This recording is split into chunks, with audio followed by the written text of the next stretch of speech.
గోమాంసం ఎపిసోడ్లో ఆసక్తికర అంశాలు వెలుగులోకి వస్తున్నాయి. మైనారిటీలను అడ్డం పెట్టుకొని గోమాంసం రవాణాకు లైసెన్స్ తీసుకున్నాడు టీడీపీ నేత.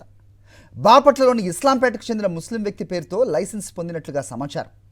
అదే లైసెన్స్తో సౌదీ, ఖతార్, బహ్రెయిన్ వంటి దేశాలకు ఈ పశు మాంసం ఎగుమతి చేస్తోంది సుబ్రహ్మణ్యం గుప్తా అండ్ కో. గత కొన్నేళ్లుగా బాపట్ల ఎమ్మెల్యే నరేంద్ర వర్మ, సుబ్రహ్మణ్యం గుప్తా కలిసి వ్యాపారం చేస్తున్నారు.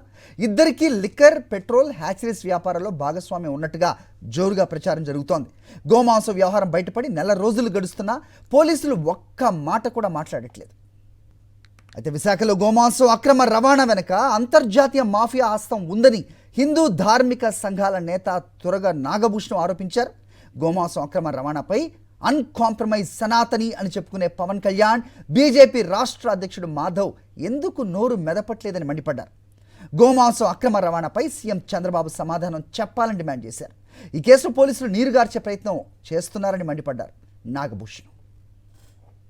అండి అదే 1,89,000 కేజీల గోమాంసం అంటే ఇది చిన్న విషయం కాదు. అంతర్జాతీయ స్థాయిలో వీళ్ళకి నెట్వర్క్ ఉంటే తప్ప ఈ స్థాయిలో చేయలేరు.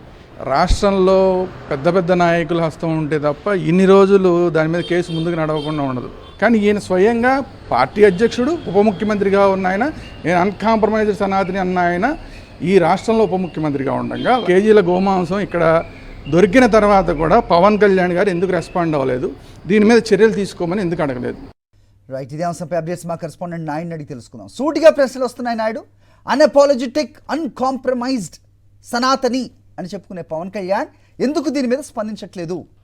హరి, మొత్తంగా చూస్తే కనుక గోమాంసం అక్రమ రవాణా వ్యవహారానికి సంబంధించి సరికొత్త విషయాలు వెలుగులోకి వస్తున్నాయి. బాపట్లకు చెందినటువంటి ఓ ముస్లిం వ్యక్తికి సంబంధించినటువంటి లైసెన్స్ పేరుతో గోమాంసం అక్రమ రవాణా చేస్తున్నట్టుగా సమాచారం అందుతోంది. ఇప్పటికే పోలీసులు గోమాంసాన్ని గుర్తించినప్పటికీ తూతూ మంత్రంగా ఎఫ్ఐఆర్ నమోదు చేసి వదిలేశారు తప్ప మిత్రా కోల్డ్ స్టోరేజ్ ఓనర్ ఎవరైతే ఉన్నారో సుబ్రహ్మణ్య గుప్తాని నేటికి అదుపులోకి తీసుకోలేదు. ముఖ్యంగా దీనికి కారణం కూడా ఉంది.